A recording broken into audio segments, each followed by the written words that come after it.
system on fire. Military science fiction podcast. Books or stories every Wednesday. Military science fiction podcast.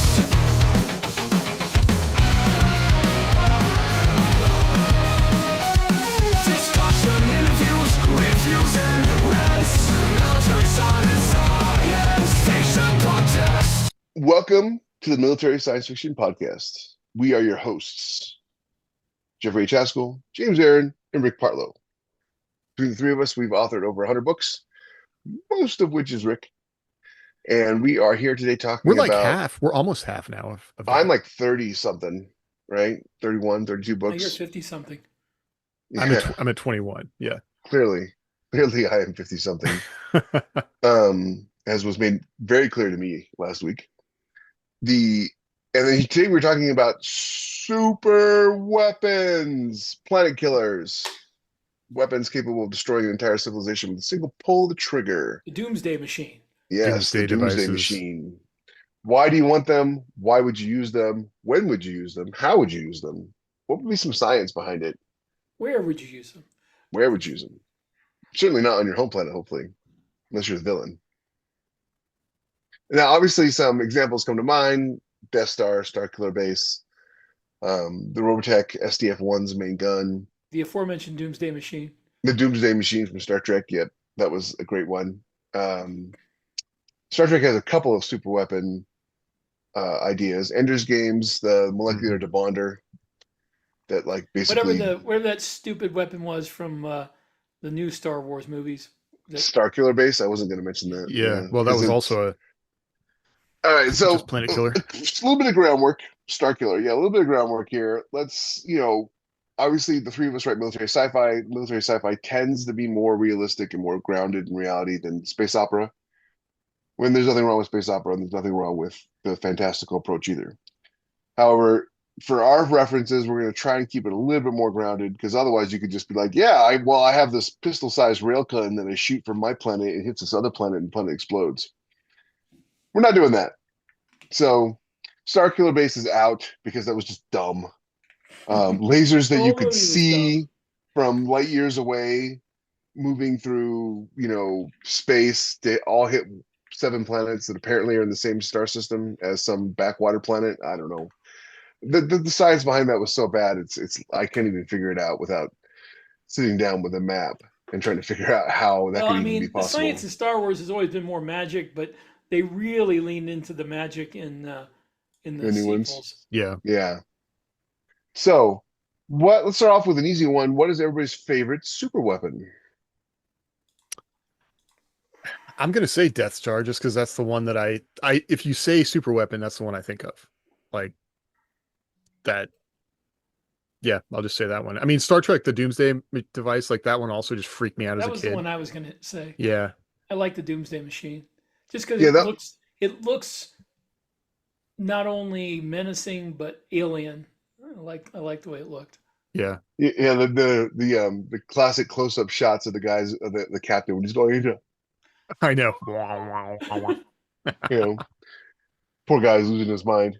I'm going to go with the SDF-1's main gun, Mhm. and a close second would be the Amato's main gun, the Wave Star motion Blazers.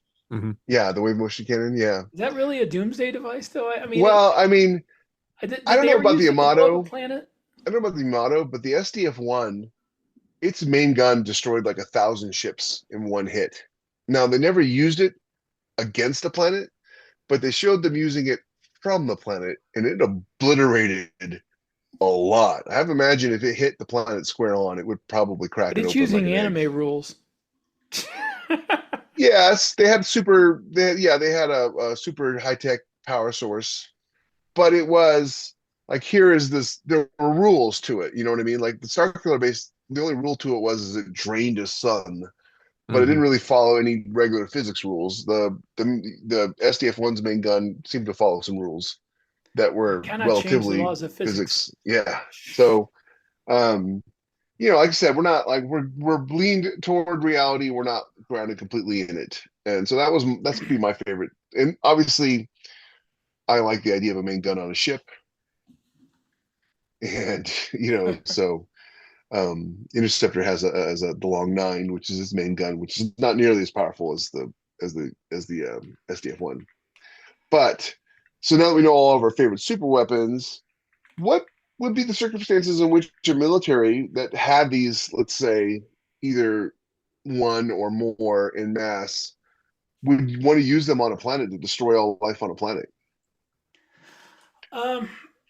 It might be as nuclear weapons like a deterrent to other people using super weapons against you. And Mad in space. like most deterrents of that sort, you might have to demonstrate it once to prove that it worked. I think Twice, right. Yeah. so they know you have more than one. And it's really important to destroy the one with Tatooine all is the people far on too it. remote to prove a effective demonstration. Yeah. Well, I will say this for the United States. They plastered those cities with flyers for over 2 weeks in advance, letting them know that they were going to be hit. It was the Japanese government that said the U.S. is lying. You don't have to leave. It's going to be fine. So It'll be fine. It'll be fine. Everybody getting off the planet. So if you were like a reasonable government, let's just say, and you needed to prove to the enemy that you had a weapon capable of destroying a planet, you couldn't necessarily destroy a planet that nobody was on because, you need people to be able to see it and go there. Well, I don't know because people aren't going to see it. It's light years away from them. Well, like what I mean is like, That's let's just the say, problem with the demonstration. In the future, you could always say, "Well, that was just CGI. That wasn't real. The planet's still there." well, that's what I mean. Like you could have, assuming you have some kind of travel where you go to planets, from on a certain order, or you could blow up a planet that was well traveled, that was like a trading hub. Yeah. And then as people arrived and the planet was gone, it would be like, oh, they blew up this planet. And then you can have like a beacon there telling people like, hey, we blew this planet up. There used to be a planet Actually here. used in one of my earlier series, there was these aliens that were supposed to be this huge extragalactic threat, and it turned out to be just a hoax to allow somebody to gain power in the government. But Oh, yeah? they attacked these colonies and slaughtered everybody on them. Well, that's what the news report says. But later in the book, the main bad guy says we didn't really attack those colonies. Nobody ever goes there. Nobody could prove they're gone. We just told everybody they were gone. You could do that, yeah. I mean, I just You think could about the amount bluff of it. material that would be released by the destruction of a planet. Like, I go back to the core thing. Like, a planet is really, I mean, yes, there are billions of planets, but the creation of a planet is still a pretty special thing that takes a long time. So the resources, just the hubris, I guess, of destroying something like that, it's like a pearl. It's taken so much time to come into existence. And now I'm so evil that I'm going to destroy it, let alone all That the brings up people that are another on it. question, James. If it's a planet killer, does it have to physically break the planet apart, or could Good it just question. sterilize it? Yeah, which would be the better way to do things, because that's the thing. Like even in the solar system, like I'm thinking about our solar system. Like say we destroyed like what's the actual solid planet past the Jovians? I mean, I guess you get into like I don't know Uranus, Pluto. but Pluto. Yeah, I mean, how Pluto's long that not a planet material could anymore. still potentially reach the Earth? I will fight you. You know, and so you've basically set off a weapon that might not hurt anybody immediately, but eventually you got a whole lot of material coming toward the center of the solar system. That That's a long time in it the is a long future. time, but it changes There could be the other reasons environment. too for blowing up a planet. For instance, we can land on Mercury, but we can't take off from Mercury. Yeah. Um, I mean, so harvesting mercury is something I've read about. Like, yeah, I so mean, you could blow up Mercury and then harvest it'd be a lot easier to harvest the remains than it would be well, we can't physically take off from Mercury. So the that could be interesting use of it other than just, hey, look, we've got a weapon that'll destroy planets. Do what we say. They could and I also think that be, the thing that's scarier is like some kind of biological weapon, maybe that subverts the planet or turns it into, the alien, a yeah, that's kind habitat of terrifying. Yeah, there was amenable a to book the series. aliens. That the war against the Chore was about them terraforming Earth Yeah. with Was a that the one with the biological worms? weapon. Huh? Was that the one with the worms? Yeah, Yeah, I it's love that book David series. Gerald's series, Yeah, A Matter for Men, I was just gonna mention it. Yeah, which he never did finish. he wrote The Trouble with Tribbles. Yes, Yes. I know, Yeah. Yeah, useless trivia. but he never did finish that series. Yeah, that's too bad because I Which really liked the first it's couple books. I read them when I it's was in kind the of army. it's kind of I don't know if it was the publishers or him that was responsible for not finishing the series. Because at one point he was like in financial trouble and started going online telling people that he would finish the book if they contributed to this fund. He I'd, still is. I think he has cancer. I know that. He's Yeah. in a tough place right now. I seem to recall, and this could be completely wrong. I have no evidence. I just a memory tickling me that the last book in the series just didn't sell, Yeah, and that's so the publisher probably ditched true. it. Well, he kind of drifted more and more from the core concept of the series as the books went on. Some The weird crap happened in those books too. Yeah, it was. There was a lot of psychedelic kind of mental, Yeah. mind stuff. There was a movie that came out a little while ago with uh, Queen Amidala, Natalie Portman. Oh, That Annihilation. was Yeah. yeah, that was similar to that. That's the basic concept of that series. Yeah, is that something is terraforming a part of Florida, but it's taken a long time, and the government's trying to control it, and they're not very good at it. And I mean that Shocker. I really like the core idea of those books. I feel like they get really caught up in being literary and weird when I would just like a more straightforward story about trying to deal with that sort of thing. Yeah, I there really was a wish. section in one of those books that really skeeved me out. So Well, he has this um, core idea of like he keeps calling it he calls it a tower, but it's basically a tunnel being dug into the ground, and like a bit of the alien hits it, and there's a lighthouse keeper, or maybe the lighthouse was there. I'm trying to remember exactly. The lighthouse was there, but there's this whole sequence of like the thing digging into the ground and the lighthouse keeper trying to understand it. And I mean, he messes with that a lot. And I probably should reread it. I listened to it, and the whole time I was kind of like, I can't really see which one this, was this? This was, Annihilation. yeah, it was either Annihilation or Oh, okay. one of the three. I thought when you were talking about that, I thought we were still talking about the War Against the Chore books. Oh, no, No, no, I haven't read there those. were parts of those books that were really like really freaky. Yeah. Yeah, I yeah, should, I mean, I need to definitely. read them. You've mentioned them a few times. I They're good should books. check them At out. least the three I read were good. Yeah. The I wish on a side note, I wish near future alien invasion military sci-fi stuff sold because it's a lot of the whole idea of Stargate and everything is just a lot of fun to write. Modern military weapons and technology used against aliens. Rick, you did a series about this. I recall there was an A-10 that did a gun run on some aliens in Who Las did that? Vegas. You wrote a book You, series. you're Becky talking did the about covers for him. you're talking about Gates of Infinity. Yeah, yeah. Yeah. And I like that idea. It's a cool idea. People don't seem to be that interested in it though. But the but super weapon wise, you could like Rick was saying, like, does it have to be destroying the planet? No, it could be something that like just you could have some sort of cosmic ray focusing satellite that scorches the planet with cosmic rays, or you could have you could do something to destroy the Van Allen belt of every planet. You know what I mean? Like, or upset the balance of it temporarily so that the entire surface is just burned by the sun, that kind of thing. The core. It gets to a thing that we've talked about, which like what is the purpose of a weapon? Weapons are developed as a means to accomplish a thing, like starting with throwing rocks, and then we put propellant behind the rocks, and then there's direct sight, and then we want to do out of line of sight, and now from satellites, and now from, so all those things have a progression, and maybe humans aren't, we start talking about things where we're going to like poison an ecosystem, or we've decided we're not going to do certain things because it's unethical, or we can't control the effects of the weapon. And so that's one of the problems I think with super weapons is that you at the core you have to have a person who is not rational, or an entity that is not rational, or doesn't care about the things you care about, because they don't care if they kill all the every baby on the planet because they wanted to get hold of the earth.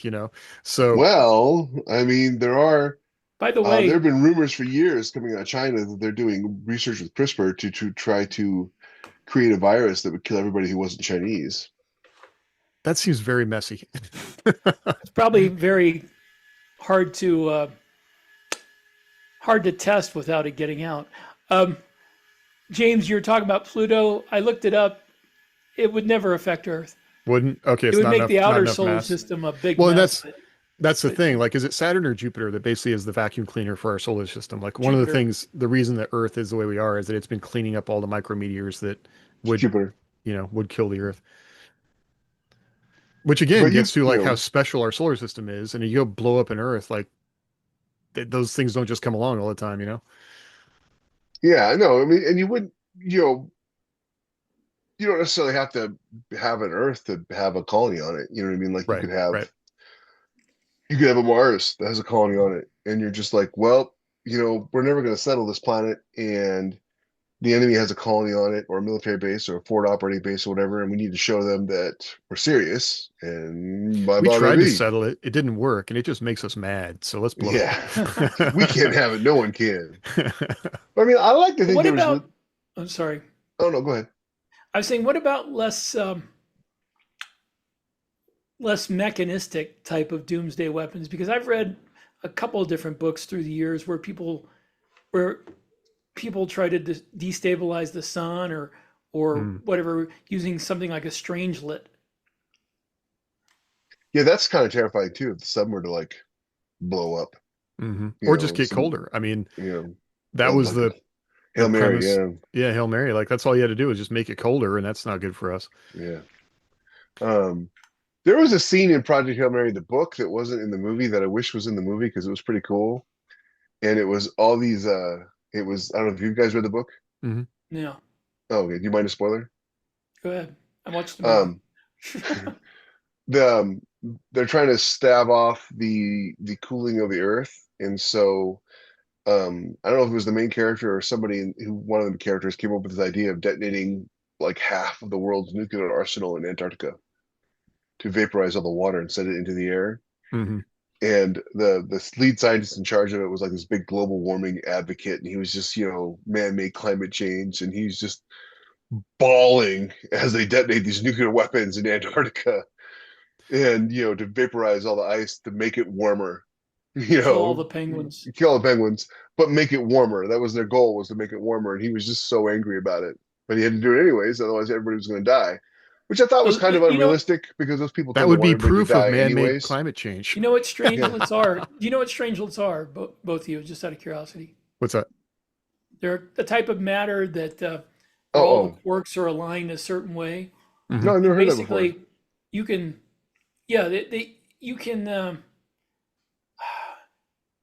you can infect other matter with them.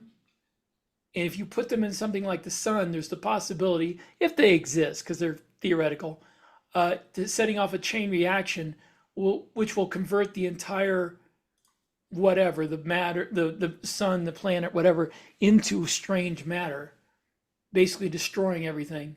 Hmm. So if you can create a strangelet and get it to a inhabited star system, you can basically kill everybody in it. And that, Well, that would be horrible. yeah, kind of an existential thing of the weapon. Like, do you know why it was used, or is it? I guess that would be the difference between a weapon versus some sort of thing you think is a phenomenon, but don't I know. mean, that's truly a doomsday weapon, right? You're not just Yeah. killing one planet; you're killing the entire solar system, Yeah. and that could have effects on a galactic scale because we don't know how suns affect the rotation of the galaxy or each other. Smashing a Um, galaxy, smashing into each other. that could be pretty cool. I like to think there would be like legitimate reasons to use, just like there are legitimate reasons to use nuclear weapons. I would like to think there'd be a legitimate reason to destroy a planet or to render it uninhabitable. Well, what if it was? I mean, I've done this in certain of my books. There's a planet that's like a hive for Scum and these. villainy. No, that's a hive for these um, hive mind creatures that reproduce, really fast and are swarming through the galaxy, and you have to destroy the hive. Or another one, there was the planet was basically a huge nanotech factory creating biomechanical killing machines. Hmm. And you had to destroy the entire Cybermen. planet to get rid of them. How'd you destroy the planet? In one of them, they used a gravitational weapon that was left over from these super advanced beings to turn the planet into like a small black hole. And I think the other one, I forget. It's been too long since I We read turned it. it into a micro black hole and used it as a power source. Thanks, aliens. One thing you could do too is it would be super simple. Would be is just to put some sort of fusion torch on a big enough asteroid, point it at the planet, and turn Yeah, it but they on. had defenses set up around the planet. Oh, for And that sort of thing. in fact, when they fired this weapon at the planet, they nearly died because it drained all the power in their ship for several minutes, and the alien patrols like converged on them. That's one thing that I would like to bring up, since it kind of has to do with this. Is there's a lot of science fiction that involves controlling gravity, whether it's something like David Weber's books where there's, what does he call them? Warshawski sales? Warshawski sales? Worcestershire sales? Worcestershire sales. Maybe it's not David Weber. Who is it that had the ships that had a black hole in front of them? Oh, that was David Weber from Fury, the Fury book Oh series. yeah, Pass of the Fury. Yeah. That's right. Mhm. Yeah. So if you have something like that, The Romulans have that too. that's a planet killer. Yeah. If you can create a small black hole, you put that into the center of a planet, that planet's dead. My original idea for Grimm's War was not a drive that they necessarily controlled, but how like there's a rotation to star systems and to the galaxy in general. Yeah. And it was more of like they were surfing the space-time gravity around the sun. Surfing or sailing? It was both. They had to, sailing because it's a boat, but it would, surfing's the same metaphor. So they had to go, they could only ever go in the direction of the spin of the sun. So they couldn't go against the spin because that would be like going against the wind. And People tack. yeah, but not to go against wind. They go, they're still going with the wind. And it was a pretty cool idea, and I really liked it. Ultimately, though, it took so much time and effort to explain that I just simplified it. It was a cool idea, and I liked it, but there also you always talk about how like the story happens and the limitations. Don't have magic tech that solves every problem, because then you're just not gonna have a story. And that technology was sort of the opposite of that. It was so many limitations that it was really hard for me to tell a story amongst all the limitations. Yeah, Well, I the get story that. also can't be the cool tech that is a lot of what makes, Grimm's War at least a lot of fun, is the space battles and like I've always found like sea tacking, like if we have a regatta race, it's some kind of like, struggle, like really annoying in stories. Like, ooh, we gained an inch. Ooh, we gained an inch. Like, oh, we whatever. And like, I don't care about that. Just need to Yeah. make Bob Seger your main character, because he's But always running against the wind. There you go. the but the idea being is that you can harness something without having necessarily absolute control over it. Mhm. I And would love it to would be write. interesting to I would love to have write some kind of drive that involved a weird out there concept where it would be like sailing, where you'd have like ancient sailing vessel kind of tech, but in space. It'd be neat. what was the Treasure Planet? Yeah, but I want this to be a book with like actual science. But that would be So- cool. I mean, you could do something like that. It'd be neat to have if there was an idea where they had like a planet killer type weapon, but they barely had control over it. And you kind of like Doomsday, the Doomsday machine in Star Trek. It's like you have one less ounce of control, and you've loosed it on your own people. Also, there's I've used in a couple different series, actually, not series. I used it in Seeds of Gaia, and then again in Sun Killer. the idea of, well, more in Seeds of Gaia. There's you know what a Bussard ramjet is, right? Yeah.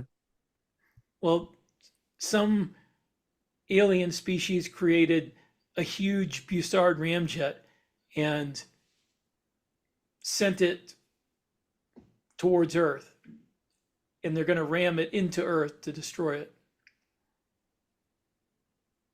Because if you have something about the size of an asteroid traveling at 0.99 light There's speed, that's going to blow the entire planet apart. have you And there's have you not, seen and the worst thing is, there's nothing you can do about it because nothing you can put in its way is going to stop it. there's well, I mean, okay, so you science lesson for those who may not know, the closer you get to light speed, the more infinite your density becomes, right? So Yeah. there is a video game you can buy called the Universe Simulator or Universe Sandbox. I have it actually. It's really cool. I haven't had to play with it a whole ton, but you can set parameters up for all kinds of cool things. Like you can change the size of the sun. So what would happen to the Earth if the sun was twice as big as it is? Things like that. One of the neat things you can do is you can take a particle of sand, accelerate it to 0.99 C, and have it hit the Earth. A particle of sand, right? So one grain of sand hitting the Earth at 99 C by physics and math would obliterate the planet. So, because it doesn't matter where it hits, the energy generated by the near infinite density of the particle translates into the surface of the planet. And it takes a little bit longer than it would be like if a giant asteroid hit it. But it's not the density, it's the speed. There's a YouTube video, there's a whole YouTube channel on it. It's pretty cool. I've only cursorily looked at the science, so don't quote me on it. That may not be 100% correct, I'm but going it was to a quote neat. Jeff on this. It was a neat. It was neat to watch this impact happen. And then what the guy did was he took bigger asteroids and made them slower to see like what was the slowest, biggest asteroid that could be to hit the Earth. Because most asteroids are going like 20, 30,000 miles an hour. They're not. They're not. They're not hitting relativistic speeds. I don't know if this is accurate because I'm asking Copilot, Grok. Oh, but it says that it would be like a huge nuclear explosion, but it would not be planet killing. yeah. The thing I watched, it was the it wouldn't destroy the planet in the sense that the planet would break up, but it was the blast wave, the firestorm that happened would encompass the Earth and it would It burn says everything. here, no, it says here that it would be out to a few kilometers. Well, what I'm gonna do I don't want to find is, out. I yeah, think me either. I will one find the YouTube channel and I'll post it in the and share comments it. for you guys and share it with you guys, and you can check it out and you can make your own Okay. determination. That's the other thing I was going to Um, mention is if folks don't know about Isaac Arthur's website, or I mean, a YouTube channel, that guy is amazing. Like he's got, I mean, almost everything we've been talking about all the way through. I mean, he's been doing it for years, like all these different, science fiction concepts. And that's an awesome channel if you don't know But about it. Jeff talks a lot about shooting an asteroid at a planet, but well, that it's practical. yeah, but that runs into the thing of defenses. But like I say, Mhm. if you can get something the size of an asteroid and accelerate it to relativistic speeds, then Well, hey, so I'm gonna call out a guy who was in our comments on a video had a few months back. His name was Brent O'Gara. Um, and he did the math on what it would take to observe the entire exterior solar system from a planet about the size of Earth at any given time. And there is no, even if you had 1,000 James Webb telescopes constantly looking at the outside of the solar system, looking for incoming threats, your odds of seeing it were like 0.0001.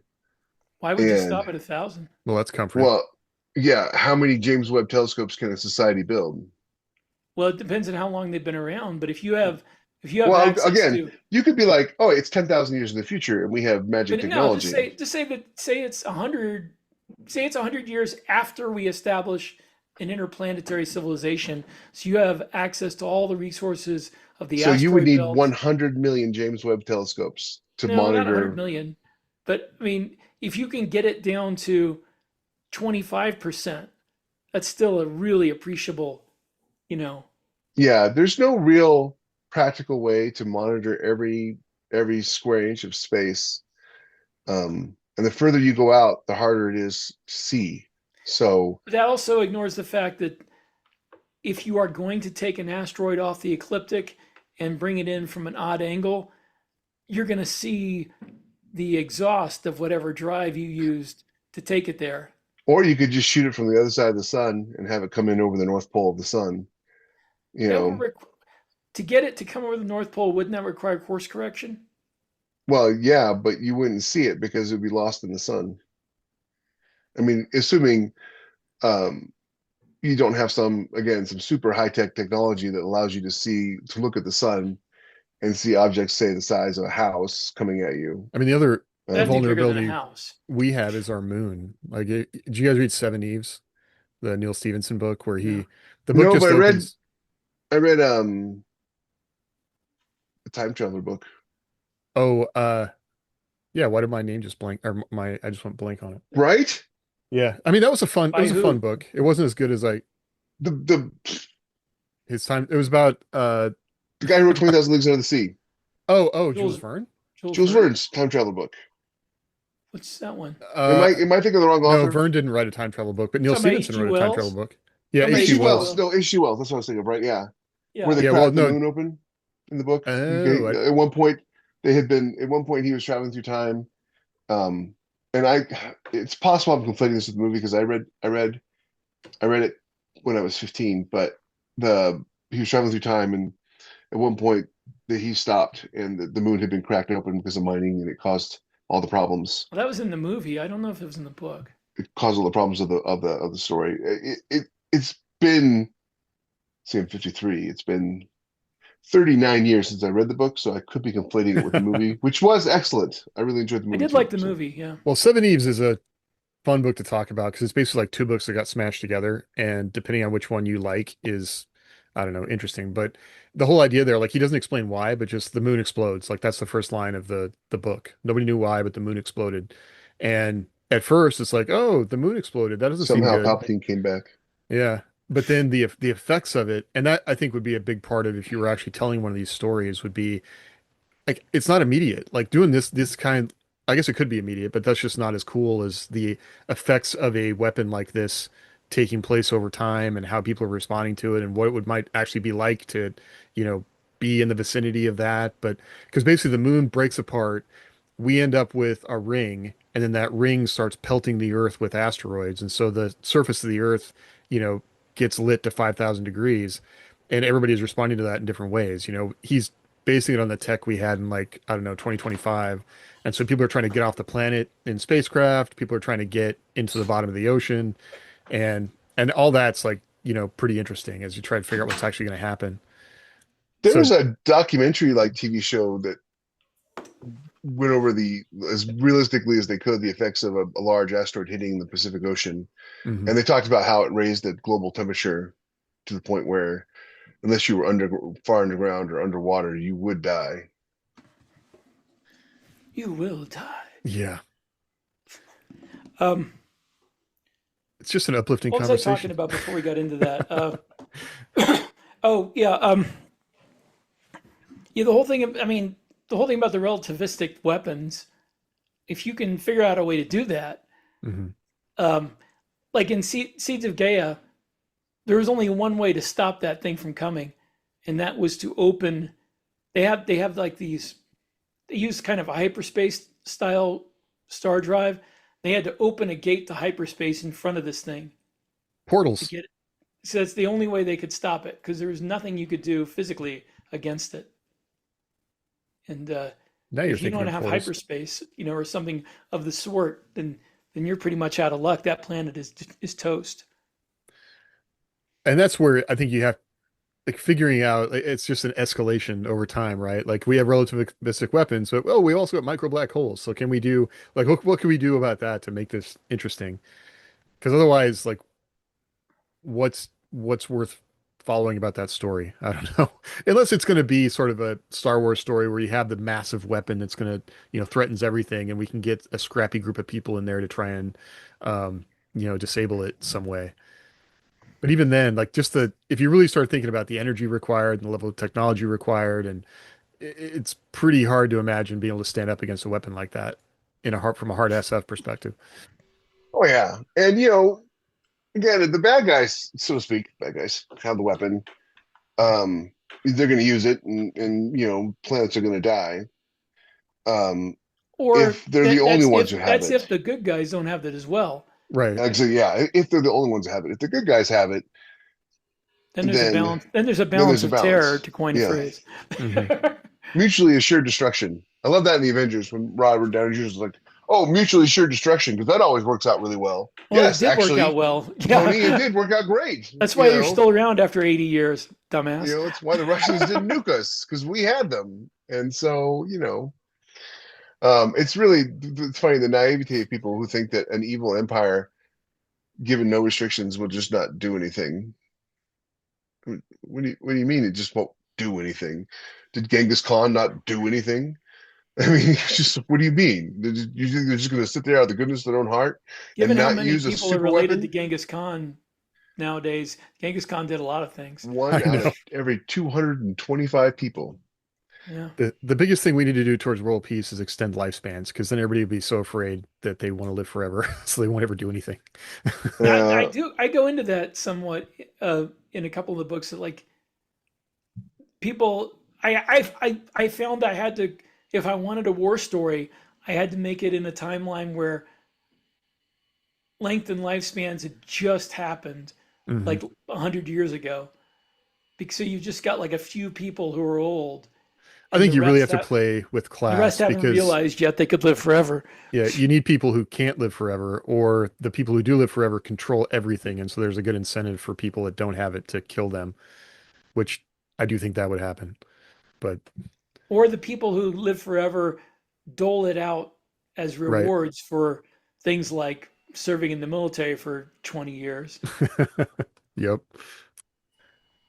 it would be interesting because you could really do some interesting stuff. Like, okay, I know it's not necessarily military sci-fi, and it's got some questionable content because it was in Robert Heinlein's later years. But Friday had some really good world building in it, and I don't know if you guys have read Friday, but Mm-mm. Yeah. um, it it is I remember it's the one of cover my of favorite of Friday. his. It's one I of my couldn't favorite have of his Friday because my books. mom wouldn't let me buy it. So Yeah, I mean I the book opens with She's her being probably raped, right. so I, I'll have to edit that out. I looked at part of it and then I was like, I don't think I'm going to read the rest.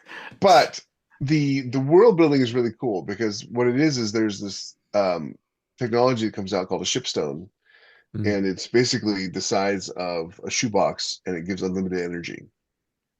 And the guy who invented it never patented it or copyrighted or anything like that because he was so sure that nobody would ever be able to figure out how to make it other than him, because he mhm. discovered it by accident.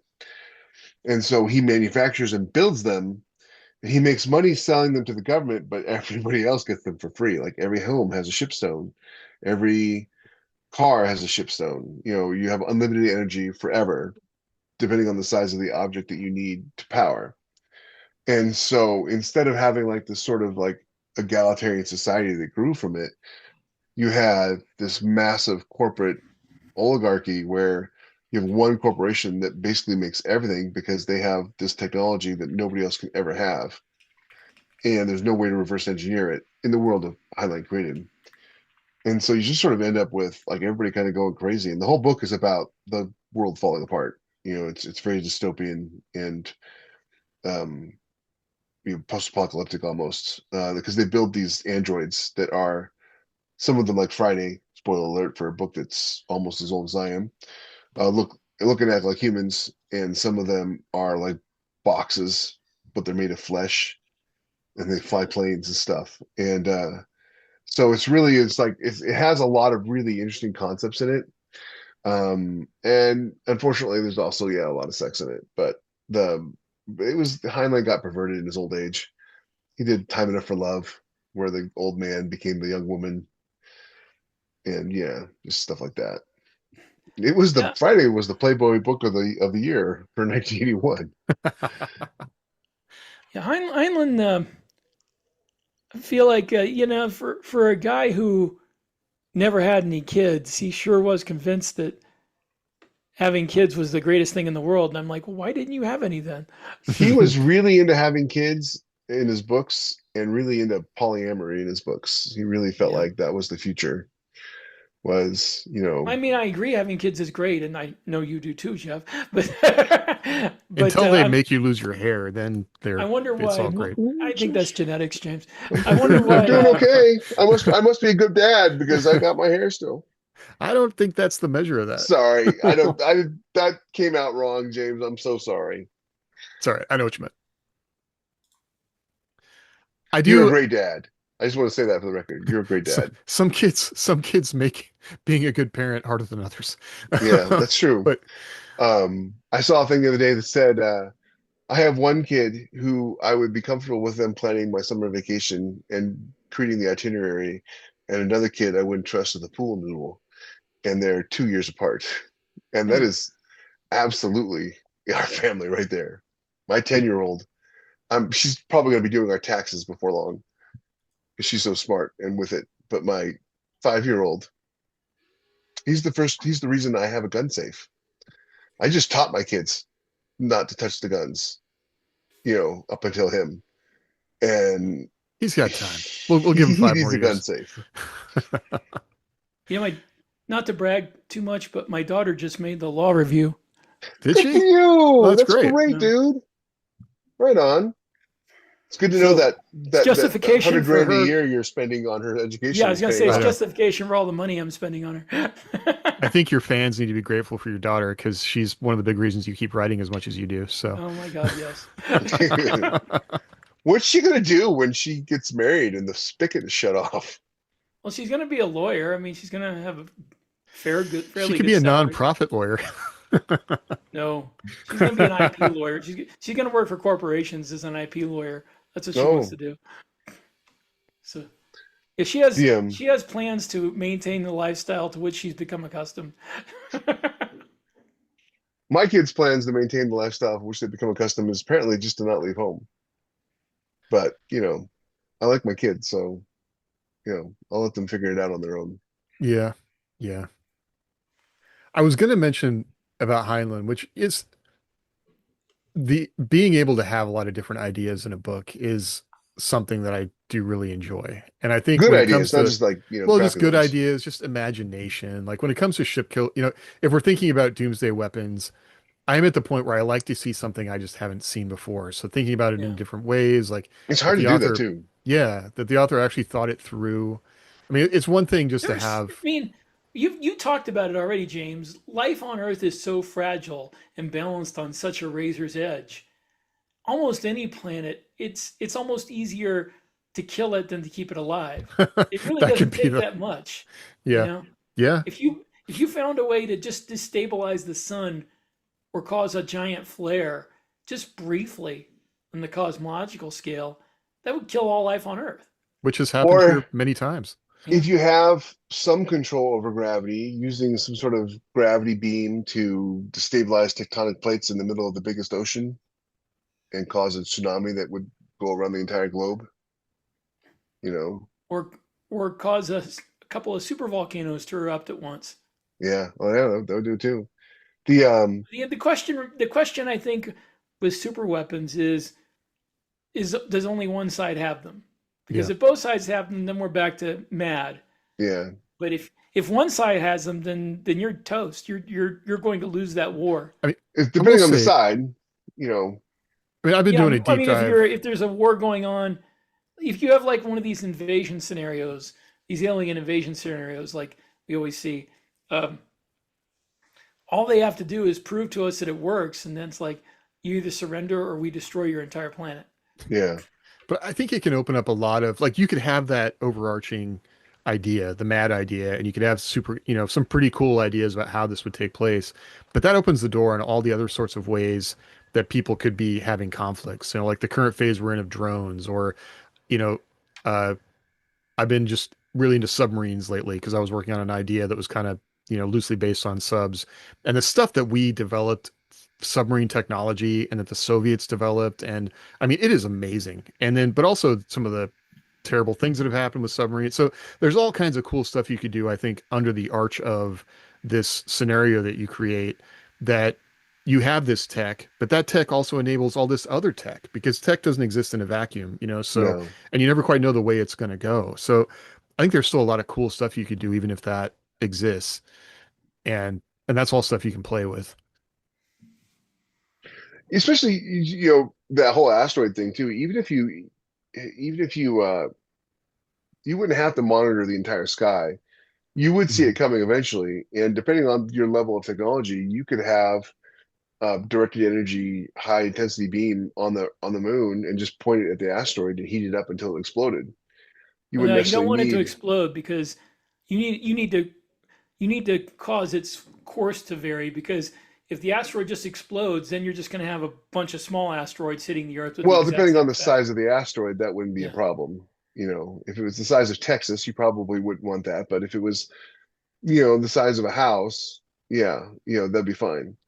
The, but I it's mean, like like, in somebody suggested doing that in that book with the Bussard ramjet, you know, blowing it up, and they said, well, yeah, it's going near light speed. If even if you blew it to a plasma, then you'd have a cloud of a plasma. plasma cloud coming hitting the Earth at 99.9% of the speed of light. Yeah, that probably doesn't sound very comfortable. The so it'd almost be like it'd be funny is like you could have a book where you have this government that has done nothing but invest in defenses to all these different super weapons that they could come up with, they could think of, that they couldn't actually make. But like, hey, let's defend against an asteroid coming in, or let's defend against somebody. Like, how do we reseed the sun so if somebody messes with our sun, we can shoot some antimatter into it or whatever and reset it. And then it'd be funny, it'd be like, hey, so the Doomsday machine is coming and we have no weapon that can stop it ever. So, all these things we came up with are pointless. And I kind of like stories where you take a thing to its, like, to us reading it, you're like, why would you waste resources doing that? But it's still fun to think about it or have a story that kind of plays with that idea, which gets back to like cool idea stories I would like to see more of. Wasn't I know the movie's done, but Armageddon, right? Yeah. When like he's like, you're coming to me? Yes, you should have whole rooms of guys coming and thinking of stuff about this. How bad is it that you're coming to me? And yeah, maybe NASA has a couple of people who are sitting around thinking about it, but I mean, like, no government has unlimited resources to spend on anything they Right. want. Well, and Hail Mary kind of played with that, spoiler alert, but he didn't want to go. And so They they handled was, that so much better in the movie than they did in the book. I don't even remember how it happened in the book. In the book's been out for years, so Yeah, if you've ever read Project Hail Mary, just mute for right now. But in the book, he's a straight up coward. He's a yeah, selfish coward who Spoiler. will not go. I remember that. Yeah. And they have to drug him and make him lose his memory in order to get him to go. In the movie, he just felt like if he went, he would fail, and there had to be somebody who could go who wouldn't fail. He just Mhm. didn't have any faith in himself. But in the book, he was a coward. And And also, I'm, well, I don't know if it's about the book, but in the movie, they kind of sprang it on him very Yeah, quickly well, yeah, with yeah, very little well, time. yeah. But I mean, like, the whole movie, if you look at the whole movie, he's constantly saying, like, no, no, I can't do this. Why are you choosing me? I'm not the man for this job. Because I'll fail. And the I thought that was a really great, like, he just needed, He summer needed to school believe in thingy. He himself. needed to believe in I himself, know. I after wish school message. that You was just got one to believe thing in that yourself, man. I meant to go back and look at the book because I couldn't remember if he had done this, but like there were signals there, like he rides a bike, he's divorced, like is he an alcoholic? Like what? Like I No, mean, he I wasn't like, divorced. He never married. but that was they were. It was like they were kind of hinting at it, in certain ways. Like what was the thing that led him to fail? So now he He feels was he can Martin only be a Luther, teacher. except instead of going out and starting his own religion, he just Published his thing and then became he a published teacher. his thing. He was ostracized. He was kicked out of it. He was lost his job, and he Yeah. completely lost his faith in humanity and in himself. And but in the book, it was because he was a coward. He Hmm. wouldn't do it. He was so afraid of going up, not because he was afraid he would fail. He was afraid of dying. He specifically said it in the book multiple times. He was afraid of dying. And if he was going to die, he'd rather do it there with the children that he was helping raise on Earth. Um, he was that terrified of dying. But in the movie, he was afraid of failing, and I thought that was so much better because that pissed me off in the book. I got to the end of the book and I was just Well, it's a like, stronger motivation. We should do a show about motivations. yeah, But we should do failure, a I review mean, of Project Hail Mary. dying is one thing and it's sort of existential, and depending on what you believe, it could mean different things to different people, but failing means you're going to be judged by people and yourself. Yeah, And so that's a stronger motivation. I could He be could have wrong. pointed out there'd be nobody around to judge him. But I That's could be wrong. Andy Weir may have meant what the movie did, but the Mhm. movie was written by Phil Lord and Chris Miller, who are primo storytellers. So Andy Weir may have been trying to do that, and he just didn't have the skill to pull it off. No offense, Andy, if you're watching this, I think you're a great writer. We all have areas where we wish we had more skill in, and we don't quite pull things off that we want to pull off. Overall, the book is amazing. Science is a little iffy. There's some parts of it that science is really science good. is very iffy. But there's parts where the science is just basically magic. Yeah, But that's the problem I have with the movie and probably the book too. I haven't read the book, but the whole thing with those, what do they call them? The things that are the yeah, MacGuffin. yeah, they can't Oh, exist. Mhm. what do they call them? I forget the name of them, but yeah, Yeah, but they as they're postulated in the movie, they would have to be made out of magical material. they're just Because made if out of water. yeah, but they're made out of water, and somehow they create this amazing amount of energy without destroying themselves. But to create that kind of energy and not destroy yourself, they'd have to be made out of like the material of a neutron star, and they'd have to weigh the size. One of them in that little slide that he had would have to weigh about the size of an asteroid. There's no way you Yeah. could cut into them because if they can survive that kind of energy, you're not cutting into them with a scalpel. Well, they don't cut into them until they die, and when they die, they lose all their energy. Yeah, that doesn't But work either. where did I the know, energy, right? I yeah, mean, where did the I'm energy not. come from and where did the yeah. I'm not. Well, the energy comes from the sun. Well, There's sure, some but things about it mass that are accurate, but there's some things about it that are right. Yeah, like the mass of the things and the energy they produce. Three of them apparently exploded. In the book, three of them exploded and killed yeah. the crew that made him have to go and wiped out like an entire complex and Here's also the thing about the Martian. There's a couple of things about the Martian that are made up science, but they're not the kind of made up science that not makes you, egregious. yeah, they don't make you roll your eyes. It's like he came up with a new material for this Martian hab canvas. That's and that's that and maybe one other thing or The but oxygen, Oxygenator. yeah, the oxygenator. but but that's it. That's small. That requires a Yeah, development we haven't foreseen. This is physically impossible yeah, I in know. Project Hail Yeah. Mary. Well, It would again, be in another universe with different rules of the universe. it was one of those things where it was like, what if? How would we respond? My Yeah. my biggest beefs were not with the little fishy thingies that were destroying the universe, but with the idea that it was a suicide mission. And you could, maybe it was because the lady was Swedish, she was designing the mission, but She um, was just really depressed.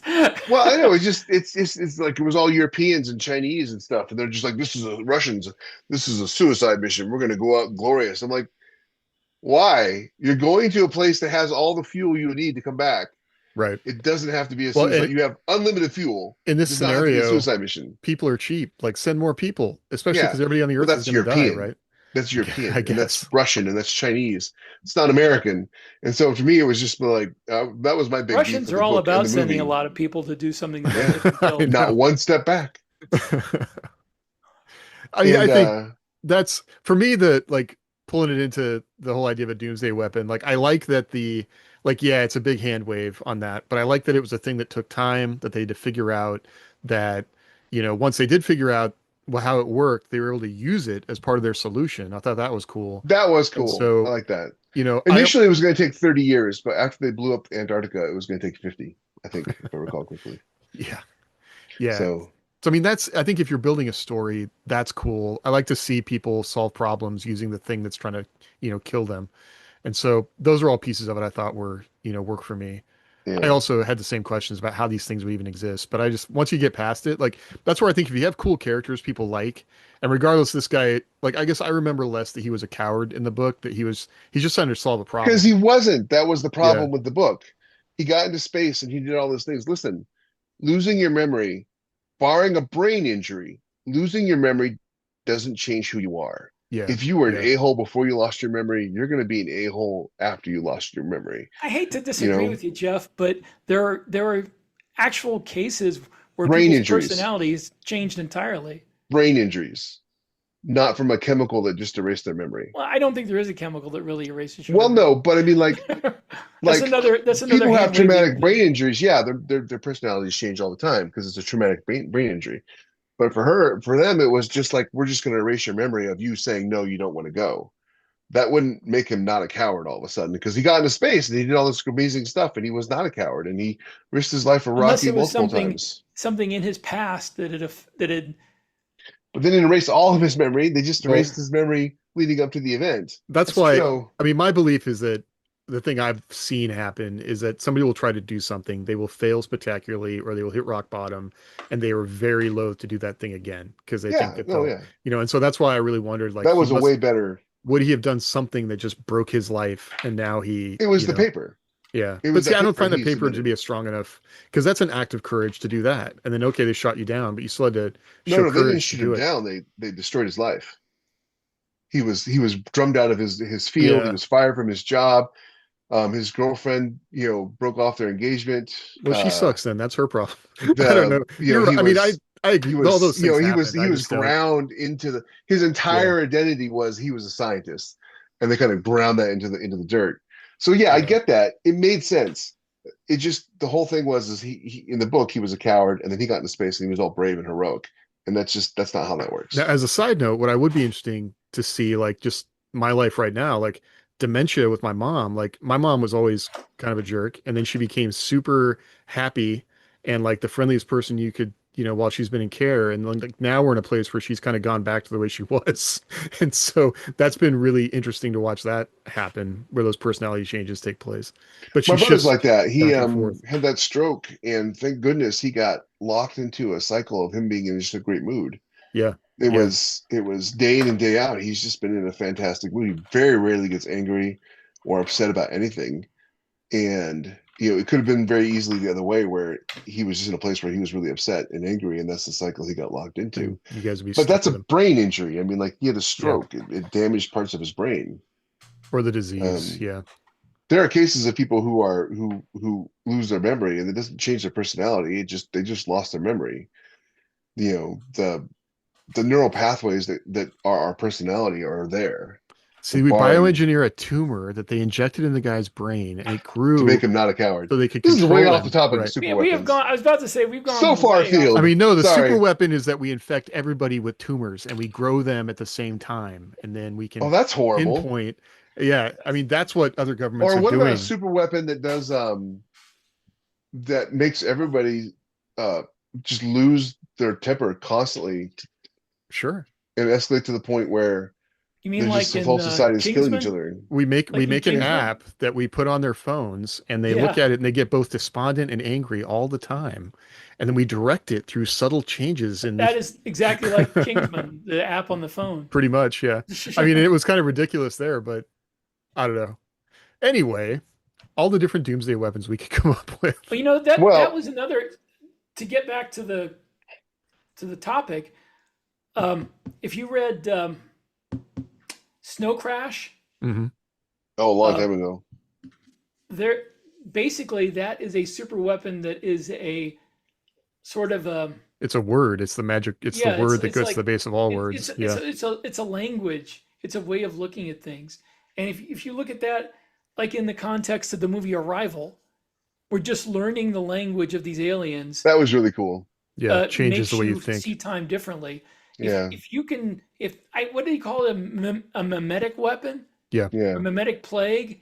If you could introduce that via a message, so sort of a three-body problem type of deal, that's another kind of super weapon. You infect people with like mental disorders just by sending them a message. Steven Spielberg wants to do that with his new movie. He Mhm. seems to think that if aliens are proven to be real, that somehow Christians will all of a sudden stop believing in God. It's just Yeah. ridiculous because there's I haven't nothing in heard the that. Bible that says there can't be He said aliens. it. He said that Oh, I did know Christians he? who see this it's movie, ridiculous though.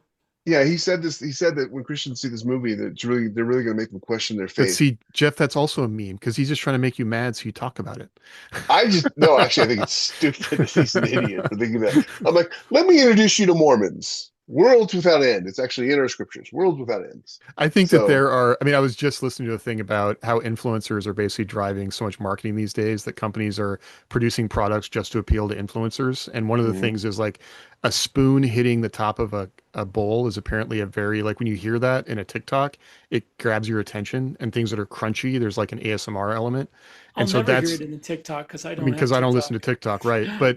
But they're like they started with why are people like why are these pop-up restaurants in New York getting lines and lines of people, and they were tying it back to The basically spoon bowl. this content, yeah. But these types of products are driving the content, and so I don't want to get too conspiracy theory, but with marketing especially, I find a hard time trusting when people say things like that that could have been market tested because we know it creates controversy that then Yeah. will drive other controversy. I don't know anybody. So let's looking at He-Man and how it flopped, and Supergirl, how that's probably going to Man, flop. I still want to watch He-Man. Did it suck? That No, sucks. it had some It's good. serious problems, Yeah, but it was super fun. that's what I want. I want Like swords it and was super lasers, man. fun. Yeah. But I mean, like there was a constant message of muscles don't make you a man. If you've got muscles, you're bad.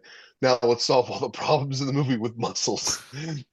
But having said that, it was super fun. Go watch it. Your daughter will love it. If you liked He-Man, the cartoon, all the best parts of the movie are from the cartoon. Yeah. All the parts of the movie where they're trying to make fun of the cartoon or kind of like wink wink nod to the audience saying, hey, don't take this too seriously. That's the parts of the movie that suck. But the Mhm. He-Man parts are awesome. But with He-Man and with Supergirl, both movies had actresses that talked about how, toxic masculinity is bad. This movie's about showing you how toxic masculinity is bad, and this movie should piss off Christian dads or whatever. And I feel like if you're trying to market your movie by making people angry about your movie, you're failing. I would Well, never try to market my you book are. by making people upset. It's a cheap way to market, but I don't I think people still do it. So because it's like the bottom of the barrel when it comes to marketing. Like we can't do anything else, so we'll do this. I've got to wrap it up. Yeah. So like, subscribe, share, please share. Sharing is the best way to get this done. What's And your don't favorite? Sharing share, is caring. and talk about ask us about super weapons. What's your favorite super weapon? Yep. You know, Which super and weapon would you use if you had the chance? And what's the your motivation? unmitigated Because I want to know. power of the sun. The Yeah. sun is warming up. If you see that movie, you'll get it. All right, guys. Thank you so much for joining us on this long ramble conversation. You have a great one, Yep. All right. We'll see y'all later. Adios. amigos.